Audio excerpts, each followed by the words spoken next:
Oi, pessoal, boa noite. Estamos juntos em mais uma live do Projeto Morcegos em Casa. A gente agradece demais a participação de vocês. Antes da gente dar início, gostaria de dar alguns recadinhos. Temos visto sempre aí na mídia saindo matérias, em especial tratando de morcegos associados a doenças. Se você pode, frente a notícias errôneas, sensacionalistas, se você como profissional pode oferecer informações científicas de um jeito acessível para quem está veiculando isso, faça. Nós temos que ser multiplicadores de tantas informações que a gente tem debatido, discutido, aprendido, mas que, infelizmente, diariamente, os morcegos são alvo de situações negativas. Então, ajudem no esclarecimento, ajudem na entrega de informações correta frente às questões, não só aquelas que envolvem saúde, mas outros aspectos também. É muito importante que a gente esteja disponíveis para auxiliar na multiplicação desse processo. A gente conta muito com vocês, nós precisamos muito de pessoas, de outras pessoas que se empenhem em fazer dentro da sua região, dentro da sua realidade, atividades dessa natureza. É de grande utilidade para todos. Então, a gente agradece muito às pessoas que já fazem isso e queremos motivar outras a fazerem também. Tá bom? Bem, estamos em mais uma live com muita alegria. Nós vamos tratar de um tema muito legal, que é a reprodução dos morcegos. Então, o nosso tema hoje, reprodução em morcegos, o amor está no ar. E o convidado dessa noite, então, é o William Douglas de Carvalho. Ele é biólogo, zootecnista, e atualmente ele é pós-doc pela Universidade Federal do Amapá. Além disso, o William faz parte da Secretaria Regional da Amazônia, da SBEC, e eu tenho certeza que nós teremos momentos muito ricos para aprender e conversar sobre a reprodução dos morcegos. Quero lembrá-los, então, que façam perguntas, participem, mas lembrem de dizer de onde vocês são, coloca lá junto com o nome de vocês, digam de onde vocês são, para que a gente consiga saber, tá bom? Obrigado, William. Cíntia, obrigado por mais uma semana. E, William, como eu ia dizer, desculpa te interromper, muito obrigado pela sua disponibilidade em contribuir com Morcegos em Casa. A palavra é toda sua. Obrigado. Nada. Muito obrigado aí pelo convite da SBEC, da Secretaria, aí, por a oportunidade, né, de falar algumas palavras sobre a reprodução dos morcegos, né, sobre esse aspecto da história natural dos morcegos, que dos várias linhas que temos aí dos morcegos, também é uma que tem várias lacunas, né, que vários estudos que deveriam ser feitos, né, com os morcegos, né. Então, a gente pode compartilhar na tela aí. Prontinho. Então, assim como a gente, né, os morcegos têm essa questão da puberdade, né, quando os hormônios permitem aí, produção de espermatozoide, produção de óvulo, ovulação, então os morcegos aí tem um momento que eles chegam na puberdade. Eu coloquei essas duas espécies aí, no caso o minhoca negro e o morcego marrom, que seria o Epipteris furinalis, né? Porque eles são os dois exemplos que chegam mais cedo nessa puberdade, né? Entre 2, 3, 4 meses eles já chegam nessa puberdade. Na média geral, os morcegos chegam na puberdade até 1 ano de idade, que aí eles vão começar a se reproduzirem, né? Esse processo reprodutivo. Então a gente vai da puberdade até um pouco antes da puberdade aqui nesses slides, nessas fotos, né? Então, quando eles chegam na puberdade, o curioso é saber como os machos, por exemplo, eles vão atrás das fêmeas, ou como eles vão tentar de alguma forma conquistar alguma fêmea, né? Só por curiosidade, eu coloquei aqui 2 exemplos dos vários que tem. Pode ser de uma forma ativa, e aí, no caso, aqui tem uma fenda na rocha, tem vários pertinonites aqui nessa fenda. Então, o macho pode sair, por exemplo, daqui e ir até aqui, puxar uma fêmea e se acasalar com ela. E isso ocorre principalmente em locais assim mais apertados, menores, tendas, dentro de uma caverna. Agora, quando a gente tem um espaço maior, como aqui numa gruta, ou mesmo no telhado maior, a gente tem uma forma mais passiva, que tem um machinho ali, e esse macho vai logo do lado com a fêmea do lado, se ela é receptiva, se ela aceita ele, né, nessa questão para se reproduzir. E depois que a fêmea aceita o macho se encontra com a fêmea ali, eles conversam um pouquinho, tal, então vai rolar. E aí a gente pode ver, por exemplo, esse vídeo para ver para sentir, enxergar como alguns aspectos do acasalamento dos morcegos. Aqui esse exemplo é da raposa voadora de cabeça cinzenta, uma espécie que é da Austrália, e é um exemplo mais fácil de ver porque esses animais têm um comportamento um pouco mais diurno, né? Principalmente no abrigo, tem ali dá para visualizar vários aspectos do comportamento deles, né? São grandes, então dá para ver bem essa questão reprodutiva. Então, só acompanhando o vídeo aqui, eu vou narrando um pouquinho essa questão reprodutiva aí dos morcegos. Então, por exemplo, tem ali o macho, que é esse daqui, e a fêmea. O macho está aqui estimulando a fêmea, lambendo a vagina dela, antes de realmente ocorrer o aspecto, a cópula, né? Então o macho está lá lambendo, estimulando a fêmea, e ele vai, assim, acasalar com a fêmea. Essa espécie tem esse aspecto um pouco mais agressivo na hora do acasalamento. Então o macho morde nas costas da fêmea, e geralmente esses morcegos, eles acasalam, geralmente o acasalamento dura de 30, 50, 40 segundos. Algumas espécies duram 15 minutos, como a gente vou falar daqui a pouco. Então aí o morcego largou a fêmea, agora ele faz a limpeza do seu aparelho reprodutivo, do pênis. A fêmea às vezes pode fazer essa limpeza também. E o macho continua ali do lado da fêmea, porque ele vai tentar uma segunda vez acasalar com ela. E um aspecto legal disso é que quanto mais o macho ele estimula a fêmea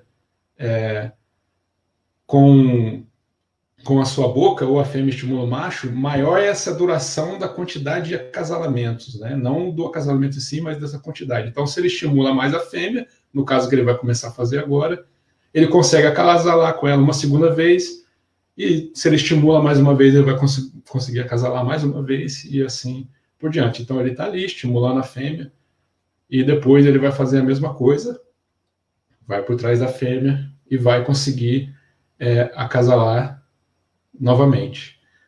Então, talvez as pessoas perguntem, mas os morcegos se acasalam no ar? A maioria dos morcegos se acasalam aqui no puleiro. Mais tarde eu vou falar só de um exemplo, daqui a pouco, de um morceguinho que o que tem sido descrito na literatura é que ele inicia o processo de acasalamento no ar, e às vezes acaba no chão. Então, só aqui o macho, ele está dando a volta e vai iniciar o segundo processo de acasalamento. E nesse segundo vídeo, só mostrando do morcego de nariz curto, no caso, um tipo diferente de estímulo também que a fêmea faz com o macho, por exemplo, na hora do acasalamento. Então, o macho, ele está aqui atrás, a fêmea aqui na frente, eles já estão tendo o processo reprodutivo aí no caso, e a fêmea, para estimular o macho, ela lambe o pênis do macho, e assim para continuar o acasalamento das duas espécies. Aqui no caso do morcego vermelho, do Asiurus, que é aquele exemplo que eu mencionei anteriormente, alguns trabalhos falam que essa espécie inicia o processo reprodutivo no ar, e às vezes ele acaba no chão. Então aqui é uma filmagem de um casal que acabou caindo no chão. Então tá ali o morceguinho, o macho, mordendo as costas da fêmea e fazendo os movimentos copulatórios, os movimentos do acasalamento aqui com a fêmea. E algumas informações da literatura dizem que esses morceguinhos podem ficar até 15 minutos no chão, assim, acasalando, com momentos que eles estão parados, sem fazer nada, e outros momentos que eles já estão acasalando, né? E tem vários informações de casais desse tipo, desse morcego, dessa espécie, no chão, se acasalando no chão. Isso começou o processo reprodutivo no ar e acabou caindo no chão. Tem algumas informações legais também sobre essa espécie, que alguns pesquisadores trabalhando com elas, colocando, por exemplo, a rede de neblina na saída de um abrigo. Então, muitas fêmeas caíram na rede e alguns machos foram caindo do lado da fêmea, e os machos tentavam copular com as fêmeas, tentavam cruzar com as fêmeas, e isso é bem interessante, né? Talvez o apetite sexual, talvez, da espécie seja muito grande, até porque é questão sazonal, né? Então, essas espécies, em determinada época do ano, elas têm que se reproduzir para garantir aí, no caso, a perpetuação aí da espécie. E nessa questão da reprodução das estratégias reprodutivas, né? A gente tem a formação de casais, por exemplo. Aqui só colocando um Vampiro spectus, que seria o maior morcego que a gente tem nas Américas, né?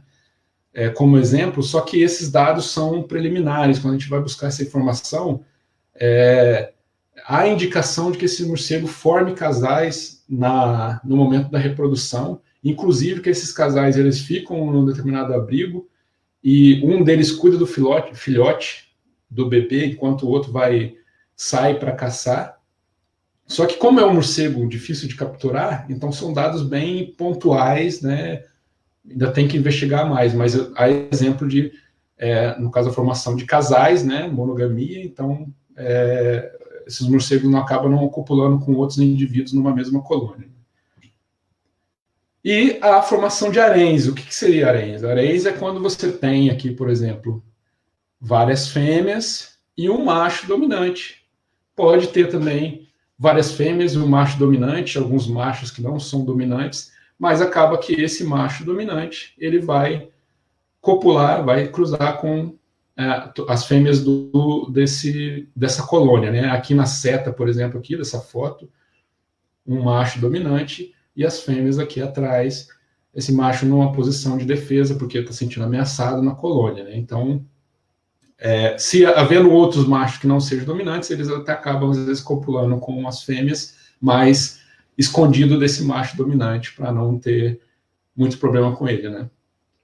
Então, tenho casais, tenho formação de haréns, aí no caso.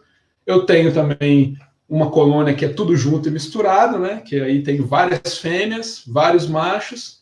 Essas várias fêmeas se cruzam com vários machos cruzam com várias fêmeas. Aqui um exemplo dos modos rotundos que tem a formação mista da colônia aí no caso.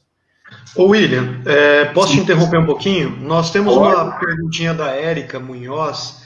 Ela coloca aqui: boa noite, pessoal. No caso dos molocídeos, esses comportamentos de acasalamento no chão também já foi observado? Se você puder mencionar alguma coisinha, e só dizer quem são os molocídeos para o pessoal que não trabalha com a área, fazendo favor. Sim, os molocídeos são os morcegos que têm a cauda dentro do uroplatágio, né? São principalmente os morcegos insetívoros, e eles ocorrem muito em telhado de casa, né? Formam grandes colônias em telhado, principalmente nessa região mais tropical, né? Um exemplo, molocídio aí formam colônias grandes, tem o molossos, a tadárida, e a informação que eu tenho é que já foi descrito alguns molocídeos no chão, e é isso, não se sabe se o macho ele foi tentar investir sobre a fêmea no ar e acabaram caindo, né? E o processo reprodutivo foi ali no chão mesmo. E a gente tem pouca informação sobre isso no caso, né? São poucos estudos sobre isso.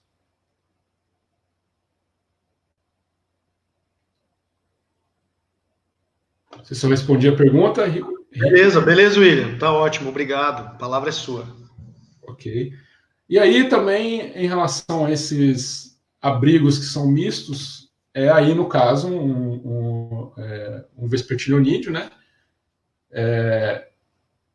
Que um exemplo de vespertilionídeo é que você tem as colônias que tem um pouco mais de machos, tem as colônias que têm um pouco mais de fêmeas, e aí em determinada época do ano, quando essa época está propícia à reprodução, esses indivíduos se juntam e acabam formando uma colônia mista. Aí, no caso, eu coloquei até na hora do bem bom, que é na hora que é para reproduzir, na época que tem maior chance aí para prole e tudo mais, mais alimento, né, para essas espécies.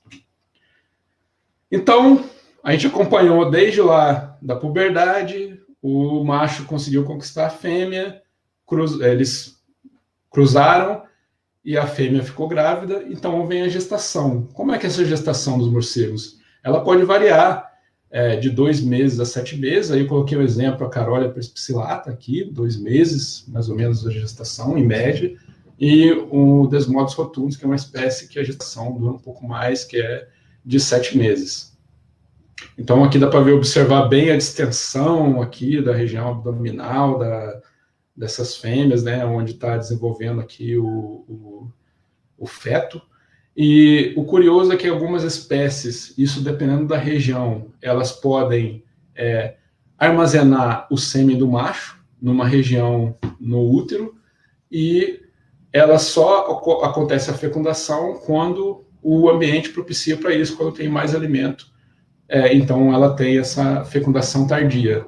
Ou então ela pode reter o desenvolvimento do embrião para algumas outras espécies, como por exemplo uma espécie de morcego da Indonésia, e isso acontece principalmente quando ela está na primeira cria dela, na primeira vez que ela vai gerar um morceguinho, e ela pausa essa gestação para ter os filhotes junto com as outras fêmeas adultas, que é para todas conseguirem criar esses filhotes juntos numa colônia maternidade, né, reprodutiva. Aqui eu só coloquei essa imagem bem legal para mostrar como fica aqui o embrião no abdômen da fêmea, né? Aqui no caso é uma espécie morcego marrom grande, o Epithesicus fuscus, caso gêmeos, né? Então, só para mostrar essa distensão grande aqui do abdômen, é bem legal essa imagem, né? E aqui uma outra imagem de um morcego nectarívoro se alimentando, e aqui o barrigão da mamãe, bem distendido. Então isso aqui não é, quando vê um bichinho desse na natureza, ela não bebeu tudo isso aqui de néctar, isso aqui é um bebezinho que está ali dentro. Então teve a gestação. Como que o morcego nasce? Aonde que ele nasce? Então aqui a gente vai ver só um videozinho com essa visão do nascimento de um bebê morcego. Então aqui essa espécie é um molosseiro, Tadaria brasiliensis. Então aqui está nascendo o filhote, ela está lambendo o filhotinho dela para tirar essa membrana em volta do filhote, para secar o filhote, e depois de um tempo ele já está ali seco, ele vai agarrar sua mamãe, vai procurar a teta para começar a se alimentar de leite, e a mamãe agora está com o filhotinho já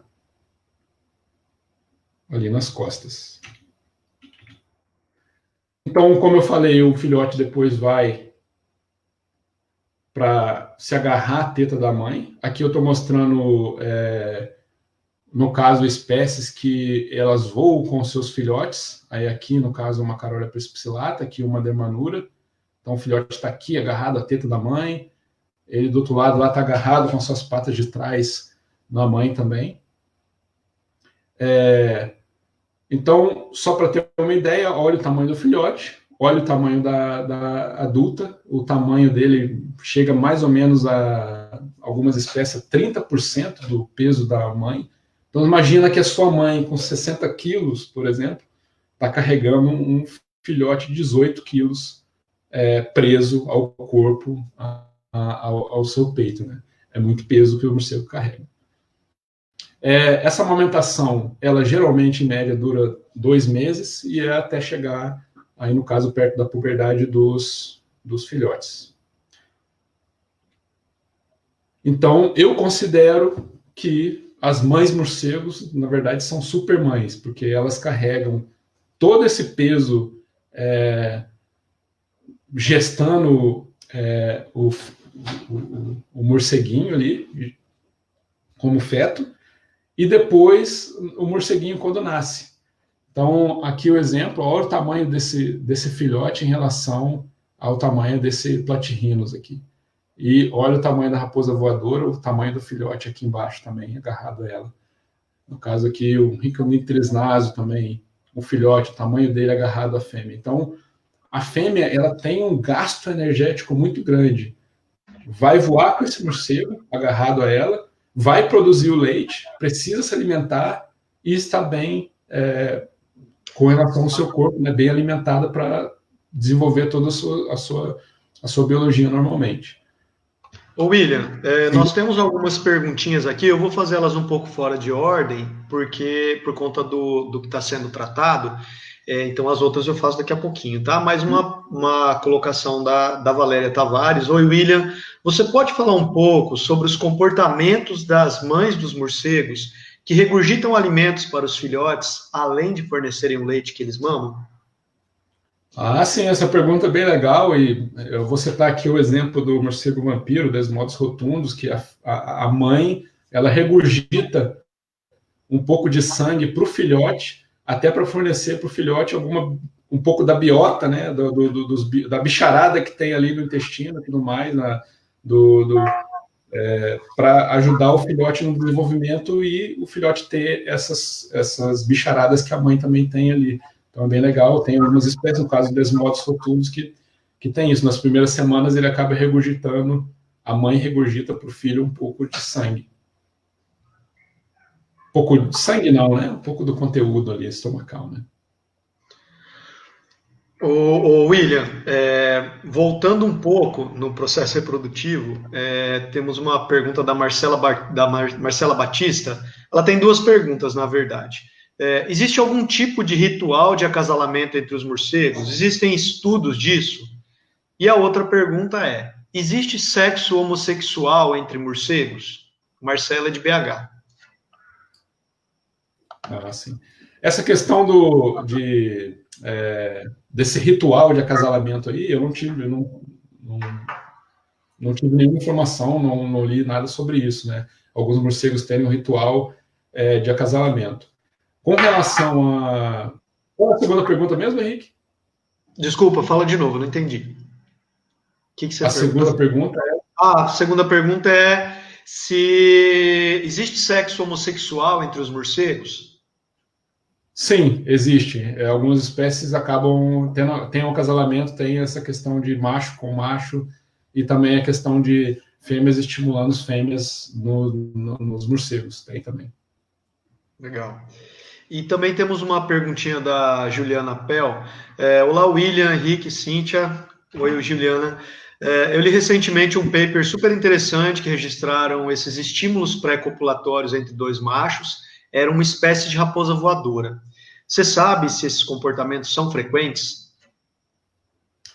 O que eu li sobre essa questão desses estímulos pré-copulatórios aí é que algumas espécies de raposa voadora são, sim, frequentes, os estímulos pré-copulatórios e pós-copulatórios também.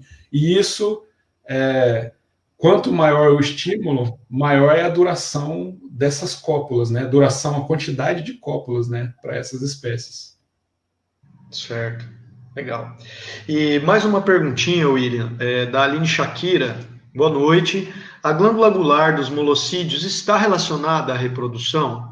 Tem ocasiões em que eu vejo elas muito desenvolvidas nos machos, principalmente quando os testículos são evidentes no saco escrotal.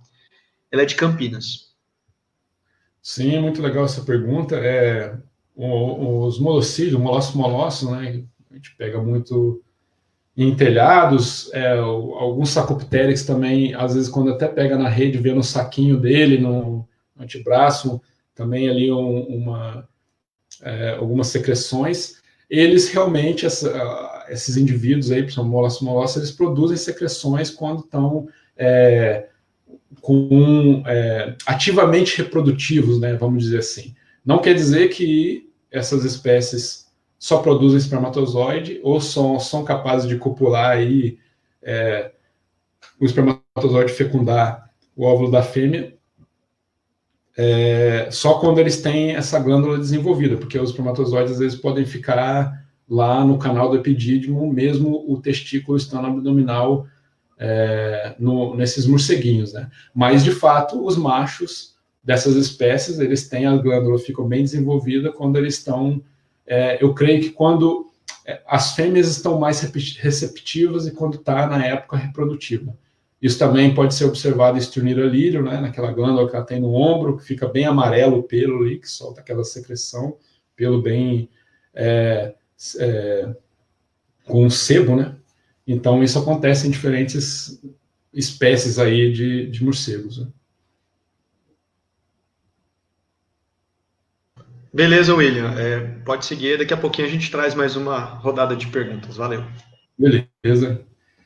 Então, aí, falando das supermães, né, que eu considero os morcegos aí, e desses morceguinhos aí dando trabalho, inclusive num dos campos que eu fiz no Amapá,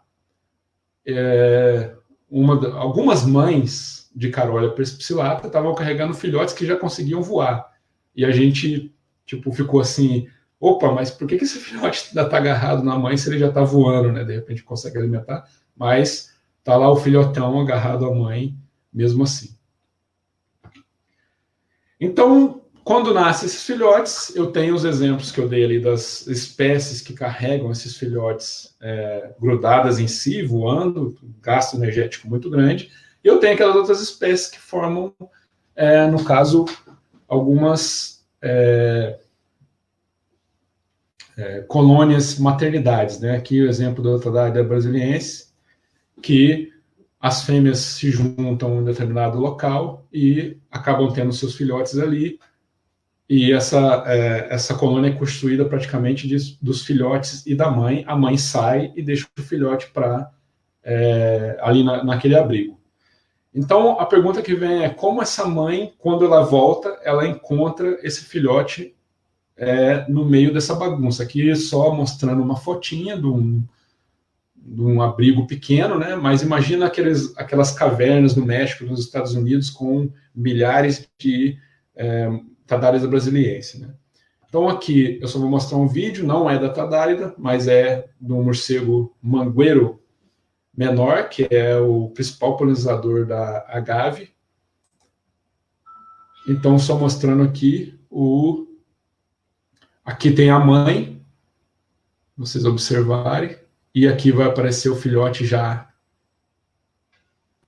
que ele consegue aqui sentir a mãe chegando perto.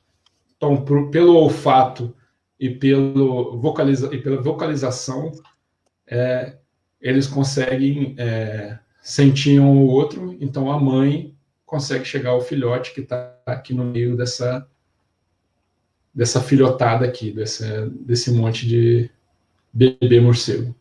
Então, ela voltou aqui. Então, aqui tem a mãe, aqui o bebê. Vocalização e pelo cheiro, um vai conseguir chegar próximo do outro, a mãe vai pegar o filhote vai conseguir se amamentar. E vocês vão observando que os outros filhotes que estão em volta, eles não ficam tão agitados quanto o filhote dela para poder se encontrar e, no caso aí, estar junto da mãe. Então isso aqui é um aspecto bem legal dos morcegos. Pensar num abrigo, numa caverna gigante, a mãe consegue encontrar o seu filhote no meio de todos aqueles morcegos. Então é isso aí, encontrando uma agulha no palheiro.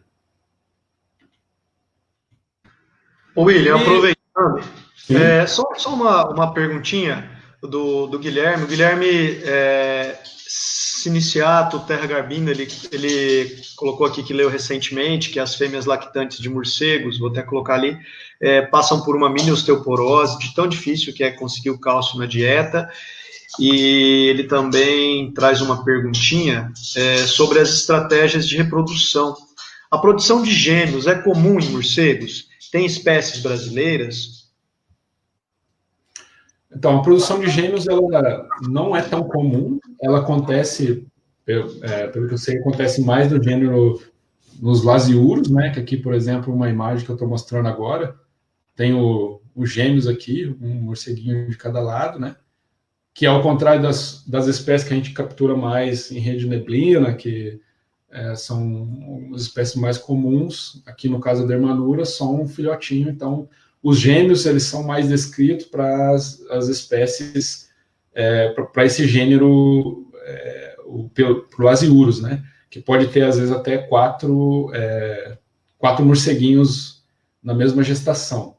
E a gente tem o lasiurus aqui no Brasil, lasiurus ega, lasiurus cinereus, lasiurus buzzerville. Então, no Brasil tem essas espécies que produzem gêmeos, sim. Beleza, William, obrigado. Então, essa questão aí, aproveitando isso daí, o Guilherme perguntou, essa questão de a fêmea carregando esse filhote, ainda mais 2 aqui, imagina 30% do peso da fêmea, até 30%, aqui mais 30%, imagina que essa fêmea não está carregando todo esse peso, né? Então, isso faz com que os morcegos tenham diferentes estratégias reprodutivas, principalmente os insetívoros e os frugívoros, concentrando essa reprodução em determinada época do ano, onde tem mais alimento, que é mais alimento tanto para questão da gestação, depois para carregar esse filhote, produzir o leite e ainda ter energia para si mesma, sem causar a morte da mãe aí no caso. Então eu tenho, por exemplo, espécies de morcegos, como é o caso do Anura geoffroy, que tem um pico de reprodução reprodutivo em determinada época do ano, onde tem mais alimento para ela. Vejam que eu estou colocando esse gráfico aqui, é hipotético, onde tem os meses aqui e a quantidade de fêmeas grávidas, porque isso vai depender da região onde está. Então, na Amazônia, a Anura geoffroy vai ter um aspecto reprodutivo diferente no Rio de Janeiro, que é diferente no Paraná, por exemplo, porque a questão de chuvas e temperatura vão ser diferentes entre esses estados, a produção de alimento vai ser diferente, então esses morcegos, essas espécies vão responder de forma diferente ao ambiente. Eu tenho também aquelas espécies que são sazonais, mas tem mais de um pico reprodutivo, né? Aqui só é hipotético, então eu tenho o primeiro pico, depois um segundo pico. Então, algumas espécies conseguem produzir mais de um morceguinho numa determinada época produtiva. Aqui o exemplo é o morcego fruteiro, a Esturnira lírio, que inclusive tem o seu aspecto reprodutivo variando em relação à altitude, né? É uma espécie adaptada às altitudes e a sua reprodução varia aí de acordo com os diferentes altitudes que a gente tem, principalmente na Mata Atlântica. Ao contrário do Desmodos rotundos, por exemplo, que, voltando na questão da alimentação, o Desmodos ele não tem essa questão sazonal da alimentação, o sangue está disponível a todo momento a ele, então acaba que ele não tem uma estacionalidade na reprodução ao longo do ano, ele acaba se reproduzindo durante todo o ano. William, desculpa te interromper, mas se você só puder dizer o que é sazonalidade, para o pessoal que não sabe o significado do termo, e já continuando que o Thiago, ele fez a pergunta que você respondeu, né? Ele perguntou se existe sazonalidade na reprodução de morcegos hematófagos. A sazonalidade é quando eu tenho uma variação, no caso aqui dos morcegos, a sazonalidade reprodutiva, uma variação nas vezes que o morcego se reproduz. Então, voltando no gráfico, só para explicar, os morcegos ele tende a diminuir a atividade reprodutiva e aumentar, então eu tenho uma sazonalidade, se uma variação indo de uma taxa menor para uma taxa maior. Isso voltado na chuva, temperatura, sazonalidade de chuva. No caso do sudeste do Brasil, inverno, tenho menos chuva, mais frio, baixa temperatura. No verão eu tenho mais chuva, a temperatura mais elevada, então eu tenho aí a sazonalidade de chuvas e da temperatura.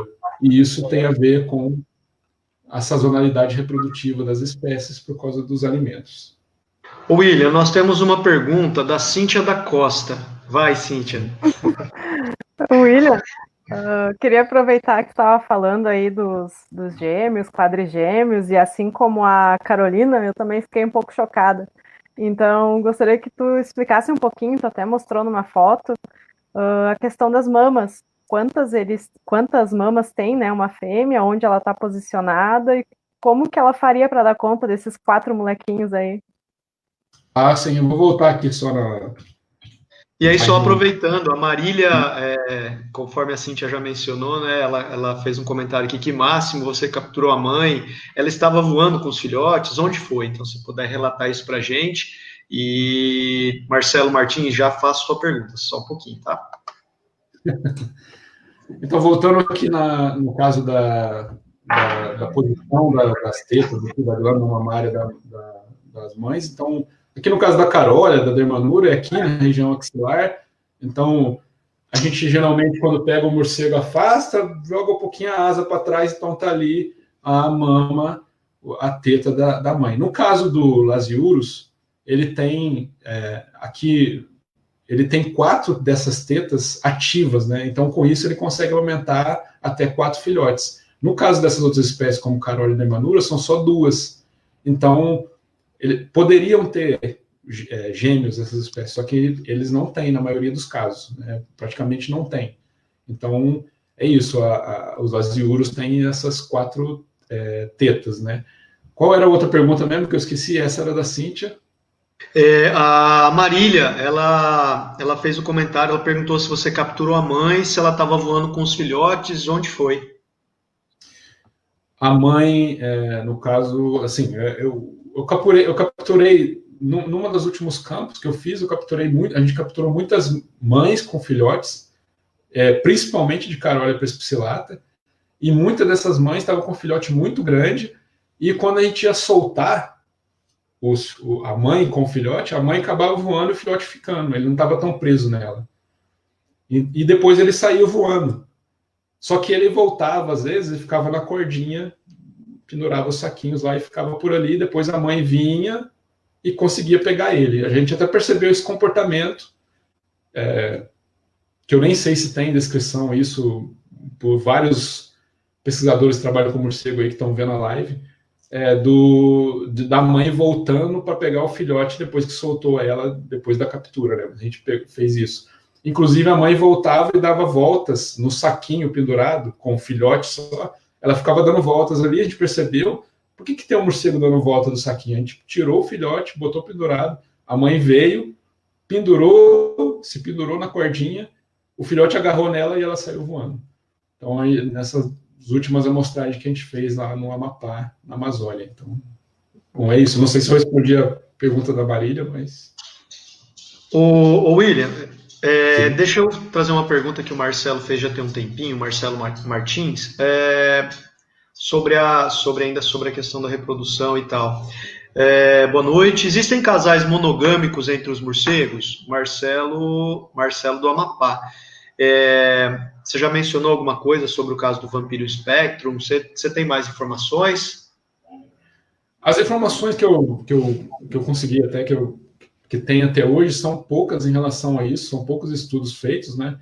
E o que tem se observado é que existe um pouco essa questão da monogamia, só que não se sabe se ela é só no momento da reprodução ou durante a vida toda, e o que mais se especula é que é só no momento da reprodução mesmo que existe essa formação só dos casais ali para algumas espécies de morcego. No caso, eu dei o exemplo do Vampiro Spectrum, mas tem algumas espécies também de regiões temperadas. Ok, beleza. Gente, daqui a pouquinho eu trago mais uma rodada de perguntas, tá? Vamos lá.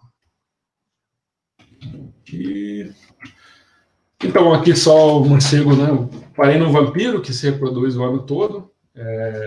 Tem um caso que eu falei também de regurgitar, né, para o filhote, um conteúdo estomacal. E, por fim, só falando aqui da questão do cuidado parental, os morcegos são um grupo que produz apenas um filhote. O período gestacional, se for relacionar isso com o tamanho da espécie, do grupo, o tamanho do corpo dos animais e o peso dele, é um período gestacional longo, de no mínimo 2 meses, aí no caso, para os morcegos. E o cuidado parental ele é bem longo, é uma estratégia reprodutiva. Produz um filhote, o cuidado parental tem que ser longo para garantir que esses filhotes se perpetuem aí ao longo da vida. Então, só a imagem aqui do cuidado parental com os morcegos. Então, tem algumas curiosidades, por exemplo, algumas espécies que a mãe empurra o filhote depois de uma determinada idade para que ele aprenda a voar. Ele pode aprender a voar sozinho, mas tem essa questão da mãe empurrar o filhotinho. Tem essa questão curiosidade aí do desmodos rotundos, que a mãe regurgita na sua boca para o filhote ter essa bicharada no intestino também, em relação para a digestão do que ele está se alimentando. Então, isso, ao mesmo tempo, é ruim para a gente, porque também faz com que os morcegos sejam muito propícios são muito sensíveis, né, essas modificações que acontecem no ambiente, seja desmatamento, seja alguém atrapalhar a biologia, trabalhar a ecologia, alguma coisa algum abrigo, porque como eles produzem somente, às vezes, muitas espécies, um filhote por ano, isso faz com que esses animais, esse grupo seja muito ameaçado e isso traz problemas, inclusive, na questão dos serviços ambientais prestados por morcegos. A gente viu tudo isso nas lives anteriores, né? Então,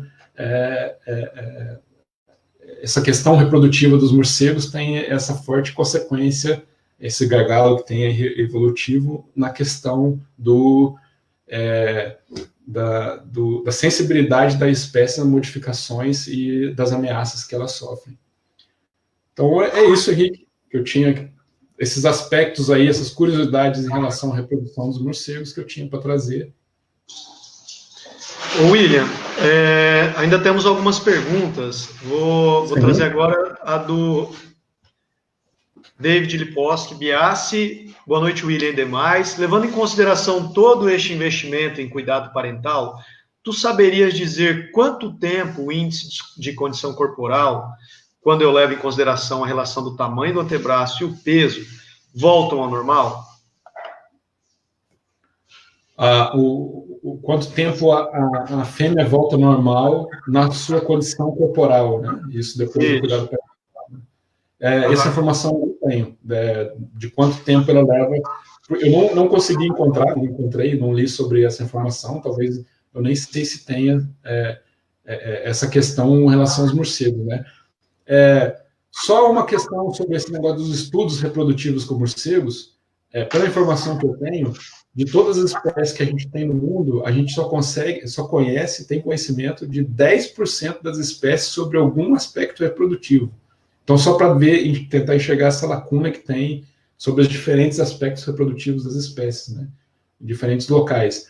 E tudo é quase que exclusivo das espécies que são das latitudes maiores, as espécies das áreas temperadas. Aqui, principalmente nos trópicos, a gente não tem quase informação nenhuma.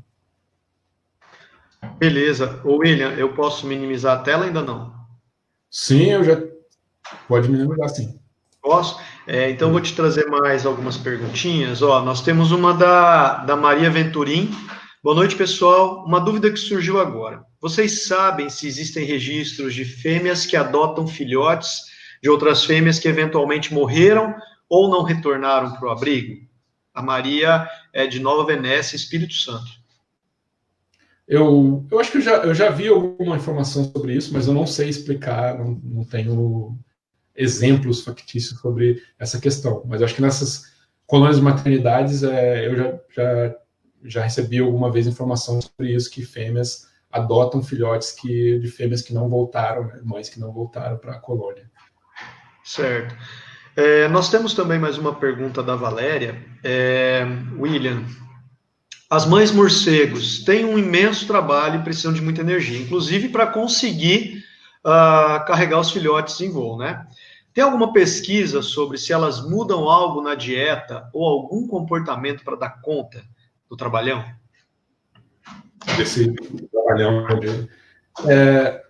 Informação de mudar a dieta, eu não sei disso com relação aos morcegos, né? Eu acho que na verdade elas acabam se alimentando mais. O que eu sei, que os estudos que eu fiz, é que as fêmeas elas mudam de local, no caso da Estornilha lírio, ali naquelas serras do sudeste do Brasil, as fêmeas elas fazem uma migração vertical para as áreas mais baixas, porque é onde tem mais alimento, por causa do frio. O frio diminui um pouco da disponibilidade de alimento nas regiões mais altas, elas acabam indo para onde tem onde tem mais alimento.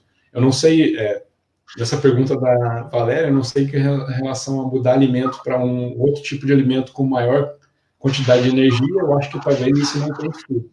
Mas talvez está mais disponível, né, para o morcego, então ele acaba se alimentando mais daquilo. Certo. A Ené Gottschalk, ela também faz uma perguntinha. Nesse caso, que relatou sobre a mãe voar e o filhote ficar, mas a mãe não voltar, caso fosse capturada outra fêmea lactante, seria ruim tentar colocar o filhote para ir com essa outra mãe? Você saberia dizer? Eu não tentaria, porque às vezes a gente pegando, até tirando o filhote da própria mãe, quando eu saio, eu fico muito preocupado no campo, porque às vezes a própria mãe não aceita mais o filhote. Então, é uma coisa que eu não tentaria. Depois de, por exemplo, de ter observado, que eu nunca tinha observado antes, né, essa questão do filhote estar pendurado ali e a mãe vir buscar o filhote, isso aconteceu pelo menos 5 vezes numa mesma noite. Né? Então, eu faria, talvez procederia com esse tipo de situação, deixar o filhote ali durante um tempo, para ver se a mãe volta e consegue pegar ele. Né? Certo. O William, tem também uma pergunta da Ingrid de Souza. Deixa eu ver. Bom, a Ingrid de Souza, há relatos de filhotes que nascem com algum tipo de deficiência ou anomalias igual ao morcego de 2 cabeças encontrado no Amazonas? Ela é de São Vicente, São Paulo. Sim, tem um relato. Eu acho que no ano passado os nossos colegas, o Marcelo Nogueira e alguns outros colaboradores, até publicaram um trabalho de um morcego de 2 cabeças, né? Que foi... que nasceu, eu não lembro o local que eles capturaram esse morcego, nem um ano, mas vamos dizer que é raro acontecer, mas acontece, né? Esse tipo de situação. Certo, beleza. Tem também uma pergunta do Cleitone Alves. Boa noite, gente. William, há muitas informações sobre seleção sexual. Como as fêmeas selecionam os machos ou os machos escolhem as fêmeas? O Cleitone é de Mossoró, Rio Grande do Norte. Sim. Sobre essa seleção sexual, pela informação que eu tenho, no caso ali que eu mostrei até do morcego lá da Austrália, né, raposa voadora, por exemplo, aquela fêmea que estava lá, ela só copulou com aquele macho porque ela aceitou aquele macho anteriormente. O macho vai lá, tenta, ele vai tentando algumas vezes e ela aceita aquele macho não, mas se for um outro macho lá, ele pode aceitar. Ela seleciona, e uma das formas que eu li que talvez pode ser essa seleção é até a forma desse estímulo que o macho faz inicial na fêmea, para, no caso, ela escolher o macho. No caso do macho selecionar a fêmea, eu não li nenhuma informação sobre isso, sobre seleção sexual, nas informações que eu tenho, né? Tá. E também temos uma pergunta da Maria João.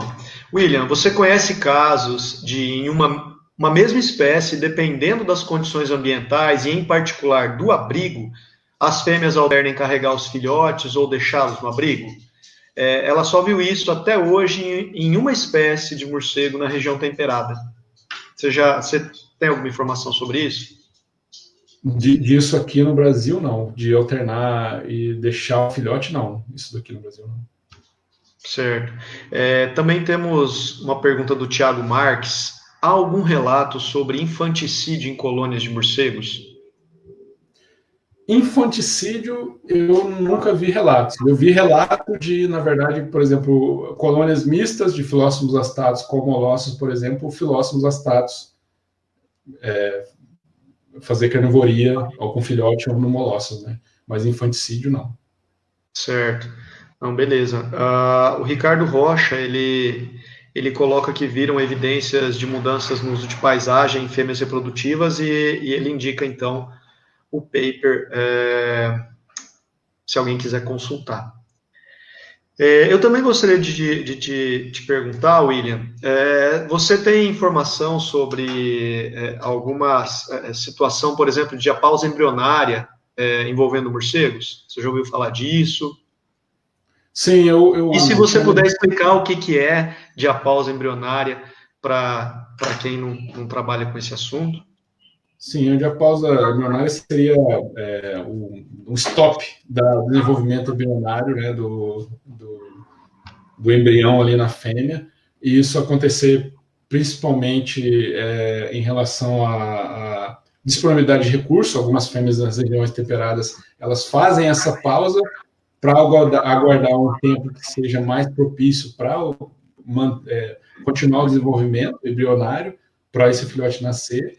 E algumas outras informações que eu li de alguns morcegos que, como elas são primíparas, né, na verdade, são aquelas fêmeas que vão dar à luz a primeira vez, elas fazem a diapausa para que a luz ocorra junto com as outras fêmeas adultas, para que naquelas colônias que são maternidade, por exemplo, que as fêmeas cuidam dos filhotes, né, independente se é sim ou não, ter esse cuidado parental aí junto com as fêmeas adultas e ela não ter o filhote sozinha. Então, são duas situações que eu li sobre essa questão da fêmea parar, né, o desenvolvimento embrionário. Aí. Legal. Esse é um tema muito enriquecedor, muito interessante, que instiga a curiosidade tanto dos pesquisadores quanto das pessoas que não estudam morcegos.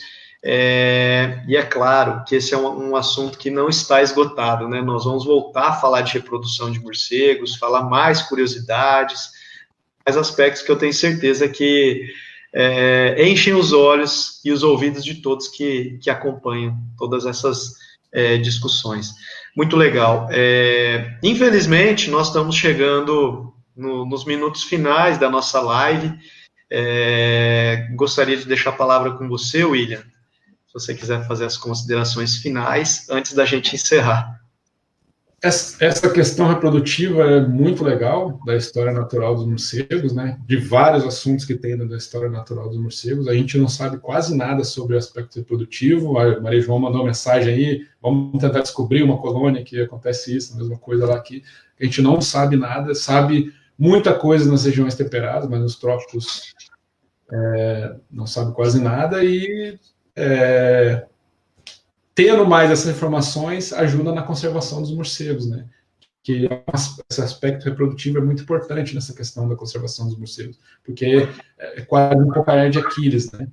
O morcego só produz um filhote por gestação e tudo mais, então é isso. E, mais uma vez, agradecer a oportunidade de estar falando com o público, os morcególogos do Brasil e de fora, aí o Ricardo vendo lá de Portugal, a live aí. Legal. Cíntia, quer falar alguma coisa? Queria agradecer o William mais uma vez, né, por ter topado encarar esse assunto aí, logo na sequência da Semana do Dia dos Namorados. A gente decidiu fazer uma live temática e o William ficou super empolgado desde o início, já se preparou. Então, muito obrigada, William, por ter feito a live aí com a gente. A gente pretende fazer mais programação ainda, né? A SBEC está aí tentando agendar algumas atividades para as próximas semanas, próximos meses. Então, em breve, a gente pode retomar esse assunto mais um pouquinho. O pessoal gostou bastante. E gostaria de lembrar todos os sócios e o pessoal que está aí assistindo, quem já é sócio, pagar a anuidade desse ano para a gente continuar desenvolvendo os nossos trabalhos e também planejando novos cursos, outras demandas que tem aí. E para quem não se associou ainda, convido então a conhecer o nosso site, conhecer mais um pouco do nosso trabalho, olhar os outros vídeos do nosso canal do YouTube. E se gostarem, sejam muito bem-vindos em se associar e fazer parte desse grupo. Como viram, tem muito estudo por aí para ser feito, muita pesquisa. Então, sejam todos bem-vindos à SBEC. Pois é, eu quero aproveitar o comentário do Ronaldo Pereira dos Santos. Essas lives estão fazendo eu me interessar bastante em estudar esses animais fascinantes, e a gente fica muito feliz de ver comentários como esse, Ronaldo, seu e das outras pessoas que estão parabenizando a fala do William e que estão prestigiando desde a primeira live, né, Cíntia, ou os que chegaram agora. Nossa intenção é essa, é trazer os morcegos de um jeito mais próximo das pessoas, poder encontrar os pesquisadores com maior proximidade, num intervalo de tempo menor, e, de fato, levar a informação científica de um jeito fácil às pessoas. É isso que nós queremos. Então, comentários como o seu, Ronaldo, deixam a gente muito feliz, e nós queremos dizer assim, essa live é para vocês, é para os amigos, é para os parentes, é para todo mundo, é para todas as idades. A gente está justamente buscando esse caminho de falar de um jeito acessível, que é para todo mundo mesmo, é para tornar os morcegos cada vez mais populares, só que populares de um jeito bom, porque de um jeito ruim eles já foram popularizados negativamente por tempo demais. Então nós temos que nesse momento, ser os porta-vozes deles para mostrar a infinidade de coisas legais que eles têm. Tá bom? Obrigado a todos, obrigado, Cíntia, minha companheira semanal, muito obrigado, William, foi muito interessante conversar sobre reprodução de morcegos, nós aprendemos muito, e também agradecer a vocês que estão conosco semanalmente, é sempre um prazer imenso estar com vocês nessas lives, e ainda temos mais, quanto, Cíntia? Um mês e pouquinho, né? Com as apresentações, com os temas, e não percam, venham sempre, a gente fica muito feliz de ver o sucesso desse projeto. Obrigado mesmo. Boa noite a todos, encerramos por aqui. Boa noite. Valeu, até mais. Até mais.